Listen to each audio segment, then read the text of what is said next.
If you struggle with shyness or social anxiety, check out our free No BS training course with actual useful advice you can do from home. None of that just get out there nonsense. The link is in the description below. For now, let's get to today's question. The question, how do you become confident if you are a very shy person? I was shy before, but I want to clear this up a little bit. Shyness isn't like a disease or some kind of illness to be suffered from. Shyness is more like a state that you're in when you haven't developed your identity strength. Illness is something you can cure, and you don't cure shyness. You develop yourself to gain confidence like a growing muscle, and shyness will fade out on its own. I was shy for the first 18 years of my life. I just didn't talk to people. I didn't like them. I thought they were superficial.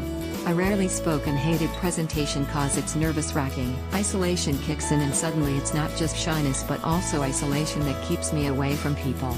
It was pretty hard to do a lot of things, because you kind of have to talk to people to get most things done. Talking to people wasn't my strong suit, so I wouldn't get things done. I would say one of the hardest forces to go against when you are trying to change is the social force.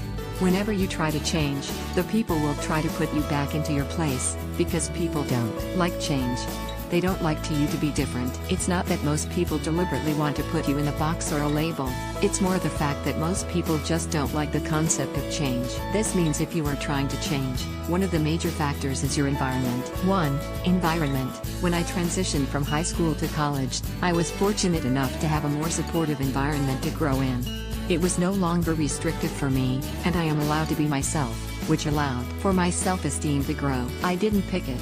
I got lucky, but who you surround yourself with will determine how far you go. I've seen other people saying things like this year is going to be different. I am not going to be the same person again. Then they go get a new haircut and fashion style. They work harder and studied more, but nothing changed. After like a week or a month, everything is the same again. Why didn't it work? It's because of the lack of environmental support. It's good to have the will to want to change, but if you are not preparing your environment, it's not going to work. To get better being yourself, you have to first remove all the harmful factors from your existing environment. When you start to change, any resistance will make your path harder. Do you have friends that make fun of you? Do you have negative family members? Do you have people that are supporting you to change? If you don't have the proper environment to grow in, very few people have the willpower to overcome all that adversity and come out well. If you are trying to be confident, every negative influence will be chipping away at your motivation. Do you best to limit your exposure to them? Do it for you. 2. Right steps. Most people want to be confident, but it's hard to know what the proper steps to be confident look like. Yes, there are different ways of being confident, but if you don't have the proper guidance, you're not helping yourself. You're going to try harder and be better, but you can only get change if you follow the right steps. If you do the same things, you'll probably get the same results. Work through your past. There is always a start or a source to your shyness. Some kind of belief. Some kind of experience that made you more self-conscious or hate yourself, etc. That past has to be worked through. If you are not aware of what is exactly causing you to feel this way, that belief will keep on holding you down from being confident. If you want to be confident, you have to like your entire self. You have to be willing to show yourself to the people around you freely.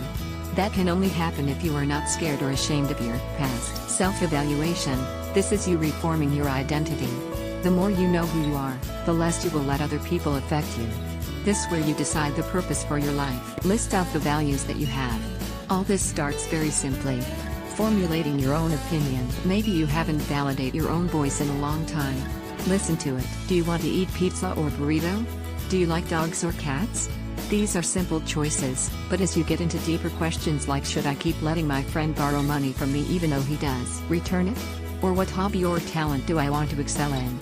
These questions will help you form deeper parts of your identity. The more you bring out your inner voice, the more you and everyone else can hear it. I do want to say this, the process is simple, but it's not easy. Social skills. This is actually the very last part of the whole process, because social skills is actually the quickest part to change out of the growth of confidence. People usually want to change this part first, because it's the most visible. However, you see the visible, but you build relationships with the invisible. Work on your invisible traits. If you don't change your inner perspective, you won't be able to form intimate relationships with other people. Social skills really only change how you look on the outside.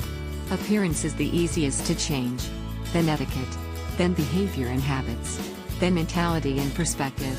Appearance is the most visible, so people try to go for that one first when in fact it's the result of a strong inner self. It's still good to know, so I'll talk about some couple of important social skills. Respect other people. This is probably very overlooked. If you see people playing games about belittling or disrespecting people, relationships with them probably won't be a good relationship. When you have reached a more mature stage in life, you'll realize that the best way to form relationships is through trust, communication and mutual respect. Don't play games with people. Don't take advantage of people. When in doubt, give a little more. This goes for any relationships. If you are someone that always must have the bigger slice, you will find yourself alone eventually. Other people have needs too, so be considerate. Understand personal space. Be very much aware of personal space. If you are physically or emotionally getting too close to someone without permission, they will move away and might distance themselves from you even more. If you don't understand this concept, you might unknowingly repel people away. Be independent. Independent has different types. Emotional independence, financial independence, identity independence.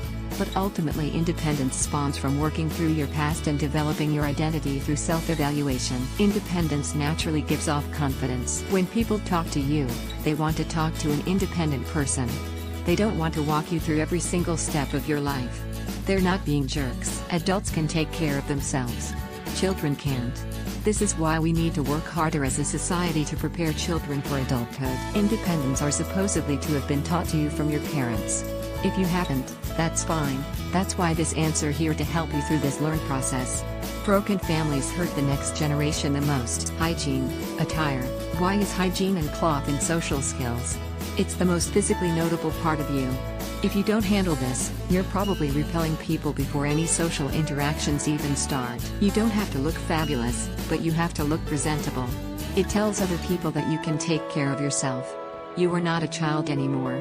You are independent, confident, and ready for the world. 3. Process, expectations. Most people also expect quick results and give up too easily. It's easy to want something, but it's always hard to put in the work to get it. Even if you are on the right path, it really doesn't matter if you already gave up. You can't change in a week or a month. It might take more time, because change is hard. How determined are you? It's not enough to just want to change. Are you willing to work through all your past problems? Your fears? Do things that are embarrassing?